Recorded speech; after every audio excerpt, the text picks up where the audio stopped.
గలద్ధానగండం మిరద్భంగశుండం చలచ్చారుషుండం జగత్రాణశౌండం లసద్దంతకాండం విపద్భంగచండం శివప్రేమపిండం భజే Vakratundam. ETV life ఆధ్యాత్మిక channel తమసమ జ్యోతిర్గమయ జీవనవేదం కార్యక్రమానికి స్వాగతం. ప్రేక్షకులందరికీ అభివాదం.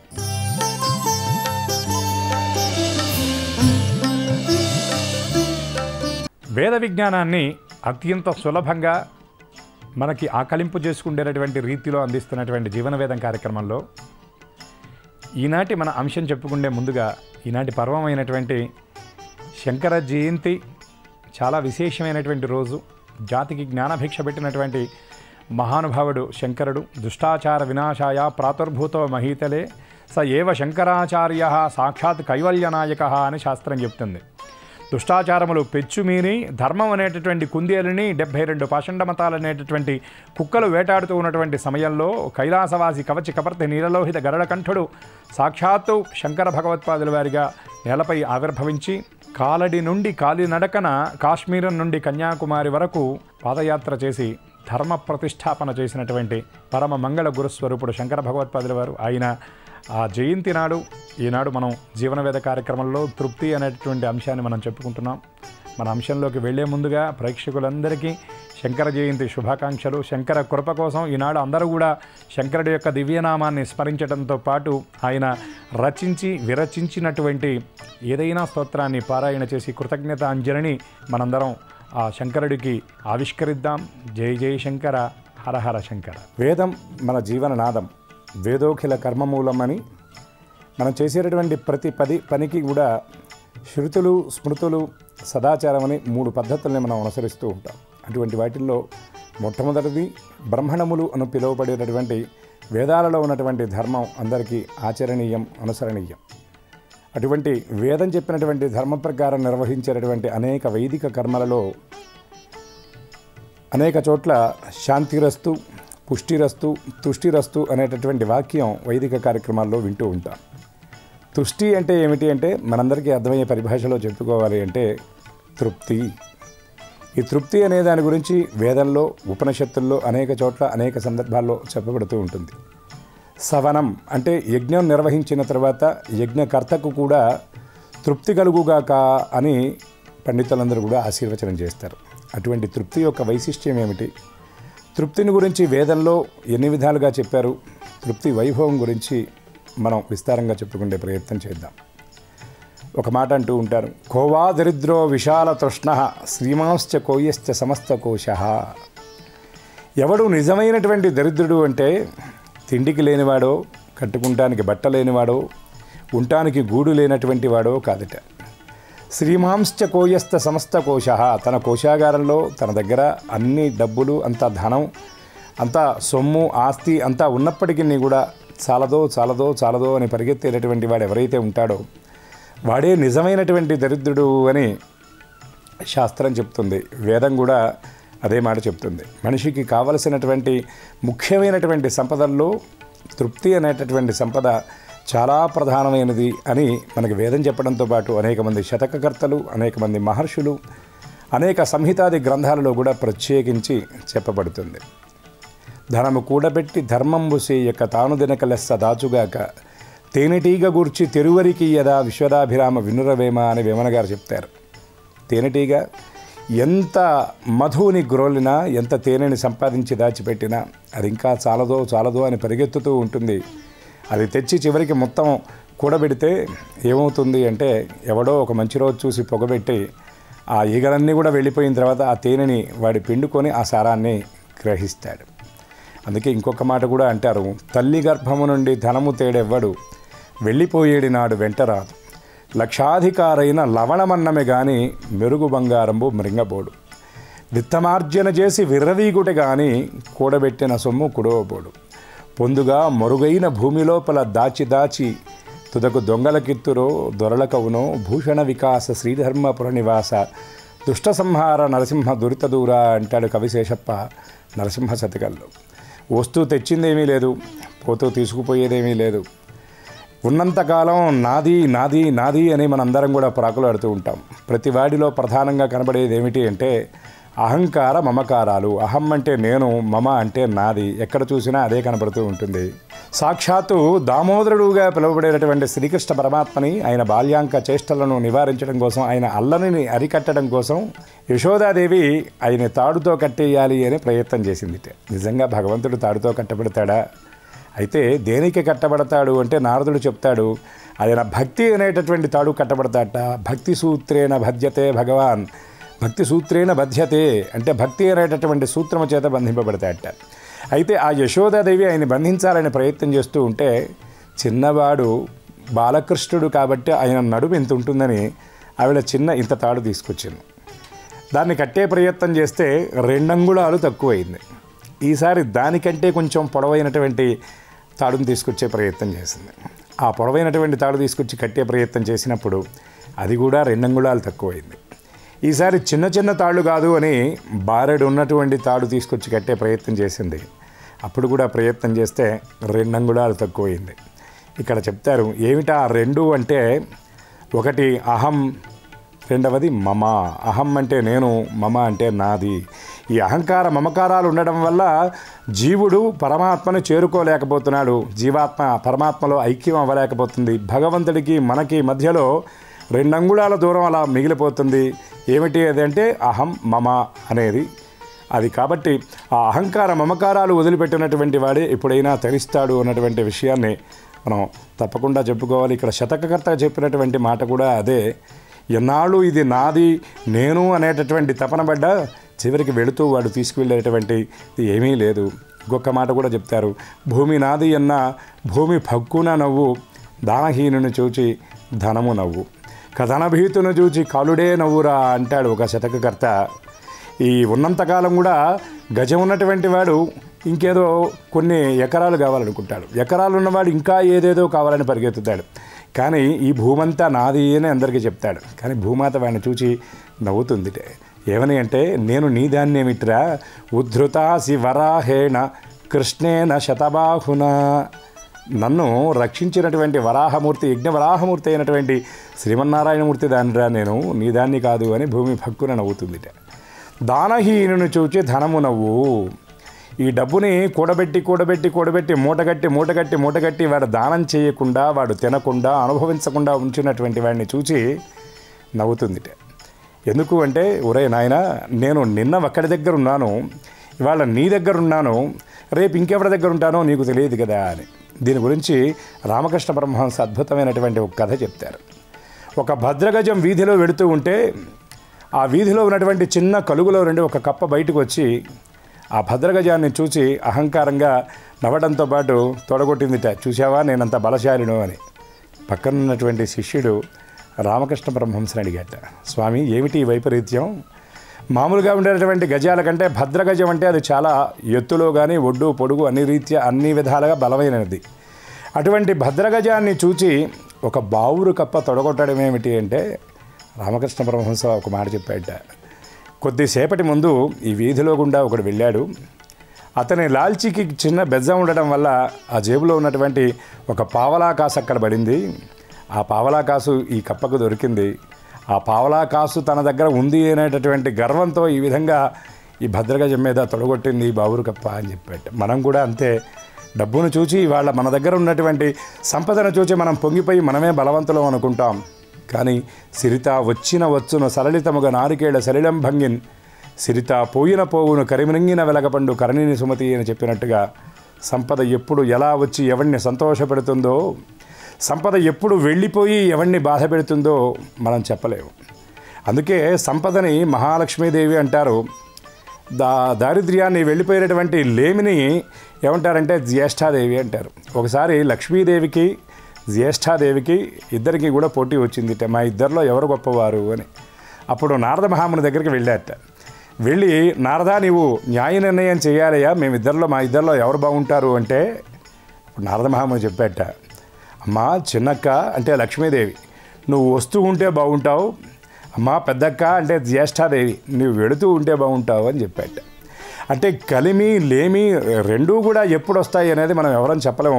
వాడి ప్రాప్త ప్రారంధాలను బట్టి వస్తూ ఉంటాయి. అందుకనే ఈనాడు ధనం ఉందని, కలిమి ఉందని అహంకారపడితే ఏదో ఒకరోజు దాని పరిస్థితిని అనుభవించాలి. అటువంటి ఆస్తిని చూసి, సంపదను చూసి మురిసిపోయేవాడిని చూచి ధనం నవ్వుతుందిట.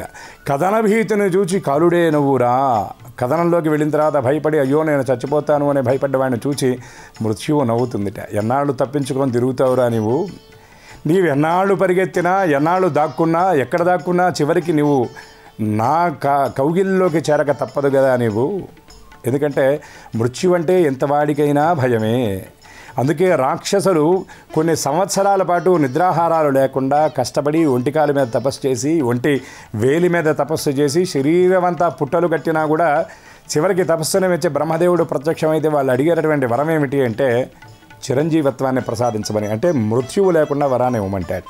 కానీ ఏ భగవంతుడు కూడా ఆ వరాన్ని ఇవ్వడు. ఎందుకు కారణం అంటే దృశ్యం తన్నస్యం. కనపడేది ఏదైతే ఉంటుందో కంటికి కనపడేదంతా కూడా ఖిలమయ్యేదే. కాబట్టి జాతస్య హి ధ్రువో మృత్యు అటువంటి వరం ఇవ్వరు. కానీ మన వాళ్ళు మృత్యుంజయ మంత్రంలో చెప్తూ ఉంటారు, త్రయంబకం యజామహే సుగంధిం పుష్టివర్ధనం ఉర్వారుకమివబంధనార్ మృత్యోర్ముక్షీయమామృతాత్. మృత్యుంజయ మంత్రం జపించడం అంటే అందులో ఉన్నటువంటి పరమార్థాన్ని కూడా మనం గ్రహించాలి. ఏదో 1000 సార్లు చెప్పాను, 50,000 సార్లు జపం చేశాను, 1,00,000 సార్లు జపం చేశాను కాదు. అందులో ఉన్నటువంటి సారాన్ని మనం గ్రహించగలగాలి. ఏమిటి అందులో ఉన్నటువంటి సారం అంటే మృత్యుంజయ మంత్రం అంటే మృత్యువును జయించడం అంటే మృత్యువు లేకుండా చిరకాలం ఇక్కడ ఉండిపోవడం అనేటటువంటి భావం కాదు. ఏమిటి అందులో ఉన్నటువంటి భావం అంటే ఉర్వారుకమివబంధనాన్. ఈ శరీరాన్ని వదిలిపెట్టేటప్పుడు నేను ఎలా వెళ్ళిపోవాలి నా శరీరంలో నుండి ప్రాణం అంటే బాగా పండుబండినటువంటి దోసపండు ముచిక తీగ నుండి ఎలా అయితే విడిపడిపోతుందో నా శరీరానికి కూడా ఆ భయం అనేది లేకుండా, ఆ వేదన లేకుండా ఈ జీవం వెళ్ళిపోవాలి అనేటటువంటి భావనతో, అంటే మృత్యు భయం లేకుండా ఉండాలి అని మృత్యుంజయ మంత్రం యొక్క సారం అని మనందరం కూడా గ్రహించాలి. అటువంటి కథన భీతిని చూచి కాలుడే మృత్యువు నవ్వుతుందిట. కాబట్టి మనం ఎంతకాలం ఉన్నా, ఎన్నాళ్ళున్నా భగవంతుడు మనకేమిస్తాడంటే ఏది ఎంతవరకు ప్రాప్తమో అంతవరకే ఇస్తాడు. ప్రాప్తం లేని దాని గురించి పరిగెత్తినా ప్రయోజనం లేదు. అందుకే ప్రతివాడికి ప్రధానంగా ఉండవలసినటువంటి సంపద ఏమిటి అంటే తృప్తి అనేటటువంటి సంపద ప్రధానంగా ఉండాలి. అయితే నిజమైనటువంటి భాగ్యవంతుడు ఎవడు అని శంకర భగవత్పాదుల వారు కూడా ఒక మాట చెప్తారు. ఎవరు నిజమైనటువంటి భాగ్యవంతుడు అంటే కౌపీనవంతః ఖలు భాగ్యవంతః. గోచీపాత మాత్రమే ఉన్నటువంటి వాడు భాగ్యవంతుడు అని శంకర భగవత్పాదులు వారు చెప్తారు. ఇదేమిటండి అంటే బాగా ధనం ఉన్నటువంటి వాడికి, బంగారం ఉన్నటువంటి వాడికి, ఆస్తి ఉన్నటువంటి వాడికి ప్రశాంతత ఉండదు, నిద్ర ఉండదు, సరైనటువంటి ఆహారం ఉండదు. కానీ ఈ కౌపీనవంతః కేవలం గోచీగుడ్డ మాత్రమే ఉన్నటువంటి వాడికి ఏమిటి అంటే వాడికి ఉంటే గోచి, పోతే గోచి. కాబట్టి వాడికి ఏ బాధ లేదు. అందుకనే కౌపీనవంతః ఖలు భాగ్యవంతః అని శంకర భగవత్పాదుల వారు చెప్పడం జరిగింది. అంటే ఇక్కడ ప్రధానంగా మనం గ్రహించవలసింది ఏమిటంటే భగవంతుడు ఎంత సంపదిస్తే అంత సంపదతోనే మనం తృప్తి చెంది జీవించాలి తప్ప లేనటువంటి దానికోసం మనం ఆశపడకూడదు. కానీ వాస్తవంగా ప్రపంచం అలా ఉందా అంటే లేదు అనే చెప్పాలి. ఇవాళ మనిషి తీసేటటువంటి పరుగు పెట్టేటటువంటి వాడికి కూడా వాడి పరుగు వెనకాల ఉన్నటువంటి కారణం తెలియదు. ఇవాళ మానవులంతా ఎలా ఉన్నారు అన్న విషయాన్ని మనం గమనిస్తే ఇచ్చతి శతీ సహస్రం సహస్రీ లక్షమీహతే లక్షాధిపస్తథా రాజ్యం రాజ్యస్థః స్వర్గమీహతే. 100 ఉన్నటువంటి వాడికి 1000 కావాలి అనే ఆశ ఉంటుంది. 1000 ఉన్నటువంటి వాడికి 1,00,000 కావాలి అనే ఆశ ఉంటుంది. లక్షలు సంపాదించినటువంటి వాడికి రాజ్యం కావాలి అనే ఆలోచన ఉంటుంది. రాజ్యంతో అయినా తృప్తి పడతాడా అంటే వాడంతటితో తృప్తి పడక స్వర్గం కావాలి అని కోరుకుంటాడు. మనం కూడా సమాజంలో చూస్తూనే ఉంటాం. అద్దె ఇంట్లో ఉండి నెలకి ఇంతో అంతో జీతంతో ఉన్నటువంటి వాడు తృప్తి పడక సొంత ఇల్లు కట్టాలనుకుంటాడు. సొంత ఇల్లు కట్టినటువంటి వాడు తర్వాత ఇంకేదో కార్ అంటాడు, ఇంకేదో అంటాడు. ఈ కోరికలతోనే జీవితం అంతా గడిచిపోతుంది. ఇక వీడు ఉన్నంతకాలం దానికోసం ఆశపడటమే తప్ప తృప్తి అనేది వాడి జీవితానికి ఎక్కడా ఉండదు. అంతిమ లక్ష్యం అనేది ఎక్కడా ఎవరికి అర్థం కానటువంటి స్థితిలో ఉంటారు. ఇటువంటి స్థితిలో ఉన్నటువంటి ఒక వ్యక్తి గురించే భాగవతంలో కూడా చెప్పబడింది. ఎవరా మహానుభావుడు అంటే మనందరం ఆయన పేరు వింటూనే ఉంటాం, మనందరికీ సుపరిచితమే బలిచక్రవర్తి. అటువంటి బలిచక్రవర్తి 100 యజ్ఞాలు పూర్తి చేస్తే ఇంద్ర పదవిని పొందవచ్చు అనేటటువంటి ఉద్దేశ్యంతో ప్రహ్లాదుడి కుమారుడు విరేచనుడు కుమారుడు బలి, ఈ బలిచక్రవర్తి తనకున్నటువంటి సంపదతో తృప్తి పొందక ఇంకా తాను స్వర్గాన్ని జయించాలి, ఇంద్ర పదవిని పొందాలి అనేటటువంటి భావనతో రాక్షసరాజు అయినటువంటి శుక్రాచార్యుడు సలహా మేరకు 100 యజ్ఞాలు చేస్తూ 100వ యజ్ఞం పూర్ణాహుతి దాకా వచ్చాట.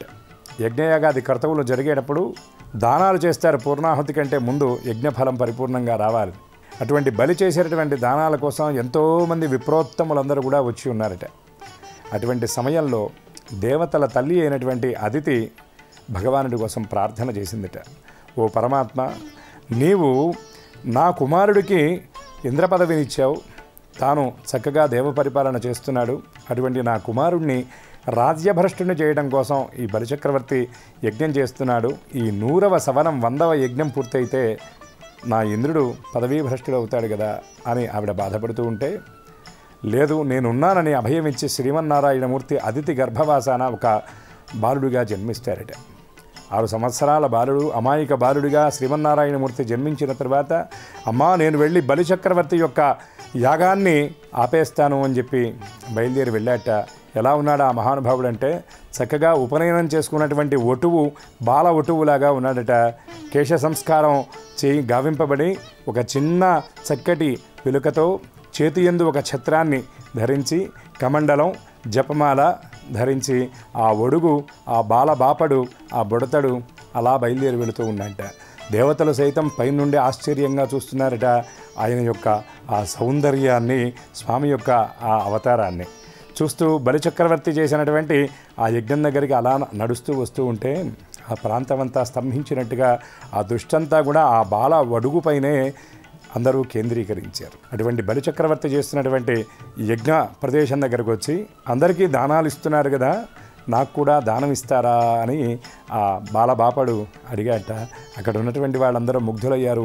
శుక్రాచార్యుల వారు కూడా ఏమన్నారంటే, దానం తప్పకుండా ఇస్తాం, నీకేం కావాలో అడగమన్నారట. అడగమన్నప్పుడు బలిచక్రవర్తి కూడా వచ్చి ఆ బాల వటువుకి నమస్కరించి, స్వామి మీరు అడగండి, మీరేమడిగినా నేను ఇస్తాను అని చెప్పి బలిచక్రవర్తి అన్నట్ట. కానీ శుక్రాచార్యుడికి కొద్దిపాటి అనుమానం కలిగింది. వచ్చినటువంటి వాడు ఎవరంటే దేవతల పక్షపాతి అయినటువంటి హరి అన్న విషయాన్ని గ్రహించాడు. కానీ బలిచక్రవర్తి మాత్రం ఏమడిగినా ఇస్తావా అని ఈ బాలవటు అన్నప్పుడు, మీరేమడిగినా ఇస్తాను స్వామి అని చెప్పి చెప్పాట. చెప్పినప్పుడు శుక్రాచార్యుడు కొద్దిగా ఆలోచించి బలిచక్రవర్తిని నివారించేటటువంటి ప్రయత్నం చేశాడు. కానీ ఆయన వల్ల కాలేదు. బలిచక్రవర్తి ముగ్ధుడైపోయాడు ఆ పిల్లవాడి యొక్క మాటలకు. ముగ్ధుడైపోయి ఏం కావాలో అడగండి ఇస్తానంటే, నాకు 3 అడుగుల నేల కావాలి అని అడిగట ఈ బడుగు బాల బాపడు. అడిగినప్పుడు ఆయన బలిచక్రవర్తి నవ్వి, 3 అడుగుల నేల ఏమిటయా, ఎందుకు నీకు 3 అడుగుల నేల, నీకు ఒడుగో జంధ్యమో, నీకు బంగారమో వెండో లేకపోతే జంధ్యాలో ఇంకేవో మాన్యాలో కావాలంటే ఇస్తాను కదా, కేవలం ఈ 3 అడుగుల నేల ఏమిటి అంటే, నాకు అక్కర్లేదయ్యా అని ఒక అద్భుతమైనటువంటి మాట వామనమూర్తి చెప్పినట్టుగా పోతన గారు మనతో చెప్తారు భాగవతంలో. వ్యాప్తిం పొందక వగవక ప్రాప్తంబగులేశమైన 10,000 తృప్తింజందని మనుజుడు సప్తద్వీపములందు జక్కంబడునే. ఓ బలిచక్రవర్తి, నువ్వు ఇస్తానంటున్నావు, ఇంకో మాట అంటుంటారు లోకంలో, ఇచ్చేవాడుంటే చచ్చేవాడు లేచొచ్చాడని. ఎంతవరకయ్యా ఆశకి హద్దు, నాకంత అక్కర్లేదు, 3 అడుగులు చాలు. యథార్థం చెప్పాలంటే ప్రపంచంలో ఉన్నటువంటి వాళ్ళే ఎవరికైనా సరే ఇదే సందేశం. ఎంత కావాలి వీడికంటే, కాల్చడానికో పోల్చడానికో ఒక 6 అడుగులు ఉంటే సరిపోతుంది. కానీ ఆ విషయం తెలియక మనం ఇదేదో మూట కట్టుకొని మన వెంట తీసుకువెడతామని మన అందరం భావన చేస్తాం. కానీ ఇంకొక మాట కూడా మనం జ్ఞాపకం పెట్టుకోవాలి. అర్ధాగృహే నివర్తంతే శ్మశానే మిత్రబాంధవాహ. ఎవరు ఎక్కడ దాకా వస్తారంటే, భార్య గడప దాటి బయటికి రాదు. పిల్లలు మనతో పాటు ఆ అంతిమ ప్రదేశం ఆరామక్షేత్రం దాకా వస్తారు. బంధువులందరూ కూడా దూరంగా ఉంటారు. కానీ కొడుకు కొరివి పెట్టిన తర్వాత కనీసం చూడకూడదు వెనక్కి అని చెప్పనని ముందుకు పంపించేస్తారు. బంధువులందరూ ఆ కాస్త పూర్తయిన దాకా ఉంటారు. కానీ చివరికి ఏమవుతుంది అంటే, అందమైన దేహం అగ్గిపాలు, కొడుకు వండిన కూడు కాకిపాలు. అటువంటి స్థితే ఉంటుంది కదా ప్రతివాడికి. ప్రాప్తంబగులేశమైన 10,000 వచ్చినటువంటి కొద్దిపాటి ద్రవ్యాన్ని 10,000 అనేటటువంటి భావన మనం చెయ్యకపోతే, సప్తద్వీపములందు జక్కంబడి నువ్వు ఈ 7 సప్తద్వీప వేలాయుతమైనటువంటి ఈ మహీతలం అంటే ఈ భూమిని మొత్తాన్ని దానం చేసినా ఎవరికి తృప్తి కలగదు కదయ్యా. కాబట్టి నాకు 3 అడుగులు అవసరం, ఆ 3 అడుగులే నీవు ఇవ్వాలి అని వామనమూర్తి అడుగుతాట. అప్పుడు బలిచక్రవర్తి అంటాడు, ఇచ్చాను అన్నాడు. ఇలా కాదు కదా, దానం ఇచ్చేటప్పుడు ఎప్పుడు కూడా సంప్రదతే నమమ అని ధారాపూర్వకంగా ఇవాళ మనం కూడా దానాలు చేసినప్పుడు చూస్తూ ఉంటాం. బ్రాహ్మణ చేతిలో ఆ ధాన్యాన్నో ఆ దానంలో నీళ్లు మనం వదిలిపెడతాం. అప్పుడు బలిచక్రవర్తి ఆ దానాన్ని ఇవ్వటానికి పూనుకుంటే శుక్రాచార్యుడు ఇది బలి నాశనానికే ఇటువంటి దానం, ఈ బలిదానం నివారించాలి అనేటటువంటి ప్రయత్నంలో ఆ కమండలంలో నుండి నీళ్లు ఆ ధార పడకుండా అడ్డుపడ్డట్ట శుక్రాచార్యుడు ఒక చిన్న కీటకం రూపంలోకి వెళ్ళి. కానీ వామనుడు రూపంలో ఉన్నటువంటి ఆ మహానుభావుడైనటువంటి శ్రీహరి ఆ విషయాన్ని గ్రహించి చిన్న దర్భపుల్లని ఇచ్చేట బలిచక్రవర్తికి పొడవమని. తానే స్వయంగా శ్రీమన్నారాయణమూర్తి ఆ కమండలం యొక్క ఆ ధార వచ్చేటటువంటి ఆ ప్రదేశంలో ఆ దర్భపుల్లతో అలా అన్నట్ట శుక్రాచార్యుడి కంటిలో పొడుచుకుంది. ఆయన అక్కడి నుండి కామరూపంలో నుండి మళ్ళీ పక్కకొచ్చి ఆయనే స్వయంగా దానం ఇప్పించవలసినటువంటి పరిస్థితి ఏర్పడింది మంత్రం చెప్తూ. అప్పుడు బలిచక్రవర్తి ధారాపూర్వకంగా ఎప్పుడైతే దానం ఇచ్చాననేటటువంటి మాట ఇచ్చాడో, దానం తీసుకోవడం కోసం ఆ వామనుడు ఎలా తయారయ్యాడప్పుడు వెంటనే అంటే ఇంతంతై ఒటుడింతై మరియు తానింతై నభోవీధి పైనంతై తోయిజే మండలాగ్రముల కల్లంతై అన్నట్టుగా అలా అలా అలా అలా పెరిగిపోతూ ఉన్నట్ట మహానుభావుడు. ఒక కాలు భూమిపై ఒక కాలు ఆకాశంపై పెట్టేట. స్వామి, 3వ పాదం శేషం ఉంది కదా, ఏం కావాలి మీకు అంటే, నీవేమిస్తావో చెప్పు అని బలిచక్రవర్తిని అడిగితే 2 చేతులు జోడించి నమస్కారం చేసి తలని చూపించేట. నా తల మీద పెట్టవయా నీ పాదం అని. అప్పుడు బలిచక్రవర్తి తలపైన వామనుడు పాదం పెట్టడంతో బలి మదం అణచివేయబడింది. ఆ 100వ యజ్ఞం ఆగిపోయింది. దీనంతటికీ కారణం ఏమిటి అంటే శుక్రాచార్యుడు చెప్పినటువంటి మాటని విని ఉన్నటువంటి సంపదతో తృప్తి పడకుండా ఇంకా లేనటువంటి దానిని, అర్హత లేనటువంటి దానిని పొందాలి అనేటటువంటి ప్రయత్నం బలిచక్రవర్తి చేశాడు. కాబట్టే చివరికి అణచివేయబడ్డాడు. అతని చరిత్ర అంతటితో పూర్తయింది. కాబట్టి దీని ద్వారా మనం గ్రహించవలసినటువంటి అంశం ఏమిటి అంటే, మనకి భగవంతుడు ఏది ఇచ్చాడో అదే మనం ఆ సంతృప్తిగా మనం దాన్ని అనుభవించాలి, దాన్ని భావించాలి. ఎందుకంటే ఈ సంపద అనేది ఎక్కడి నుండి వస్తుందంటే గత జన్మలో మనం చేసినటువంటి దానాన్ని బట్టి, పుణ్యాన్ని బట్టి మనకు వస్తుంది. మనకి ఎంతవరకు ప్రాప్తమో అంతవరకే వస్తుంది. మనకి ప్రాప్తం ఉన్నటువంటి ద్రవ్యం మనం ఆశపడకపోయినా, మనం ప్రాకులాడకపోయినా, మనం ఎక్కడున్నా మనకు వస్తుంది. నిజంగా భగవంతుడి అనుగ్రహం మనకు ప్రాప్తం అనేది కనుక ఉంటే అడవిలో ఉన్నా మనం క్షీరాన్నాన్ని తినగలుగుతాం. మనకు ప్రాప్తం లేదనుకోండి, వండుకున్నటువంటి భోజనాన్ని కూడా మనం తినలేనటువంటి పరిస్థితి ఉంటుంది. తినేటటువంటి ప్రతి గింజ మీద కూడా తినేటటువంటి వాడి పేరు రాసి ఉంటుందిట. కానీ సమాజంలో ఇవాళ నిజంగా తృప్తితో జీవించేటటువంటి మనుషులు ఎక్కడైనా కనబడుతున్నారా అంటే లేదు అనే చెప్పాలి. ఎందుకంటే సమాజంలో 3 రకాల మనుషులు ఉంటారట. ఆ 3 రకాల మనుషులు ఎటువంటి వాళ్ళు అంటే సత్వ రజ స్తమో గుణాలు కలిగినటువంటి వాళ్ళు అంటారు. ఎటువంటి మనుషులు అంటే మొదటి కేటగిరీ వాడు ఏమిటి అంటే తేరాభి తేరా మేరాభి మేరా, అంటే నీది నీదే నాది నాదే. ఇక 2వ కేటగిరీ వాడి పరిస్థితి ఏమిటి అంటే తేరాభి తేరా మేరాభి తేరా. వీడు సత్వగుణ ప్రధానుడు. నీది నీదే, అవసరమైతే నాది కూడా తీసుకో, నాది నీదే. ఇక 3వ వాడు ఉన్నాడు, అసలైనటువంటి కేటగిరీ వాడు తేరాభి మేరా మేరాభి మేరా, అంటే నాది నాదే కాదు, నీది కూడా నాదే అని చెప్తుంటాట. ఇటువంటి వాళ్ళే సమాజంలో మనకి ఎక్కువ కనిపిస్తూ ఉన్నారు. వీళ్ళందరూ కూడా దేని వాళ్ళు అంటే తమో గుణ ప్రభావితులైనటువంటి వాళ్ళు. కాబట్టి ఈ విషయాన్ని మనందరం కూడా గ్రహించి వేదంలో చెప్పినటువంటి అయినటువంటి ఈ తృప్తి గురించి అందరం కూడా తెలుసుకొని అందరం తృప్తివంతమైనటువంటి జీవనాన్ని మనం కొనసాగించాలి. తృప్తి అనేటటువంటి అద్భుతమైనటువంటి సంపదని మనకి పరమాత్మ ప్రసాదించాలి. ఇది వేదంలో చెప్పినటువంటి అత్యంత ప్రధానమైనటువంటి విషయం. ఎవరికైతే తృప్తి ఉంటుందో వాడికి శాంతి ఉంటుంది, ఎవరికైతే శాంతి ఉంటుందో వాడికి సౌఖ్యం ఉంటుంది. త్యాగరాయ స్వామి వారు కూడా అదే మాట అన్నారు, శాంతము లేక సౌఖ్యము లేదు అని. అటువంటి తృప్తిని, శాంతాన్ని, ఆనందాన్ని పరమాత్మ ప్రసాదించాలని ఆశిస్తూ పరమసారభూతమైనటువంటి వేద ధర్మాలను అందరూ తెలుసుకునేటటువంటి ఆసక్తిని, ఆ శక్తిని పరమాత్మ ప్రసాదించాలని భావిస్తూ స్వస్తి. ఈ కార్యక్రమాన్ని తిరిగి చూడాలనుకుంటే www.youtube.com/@ETV Life Spiritual లో చూడవచ్చు.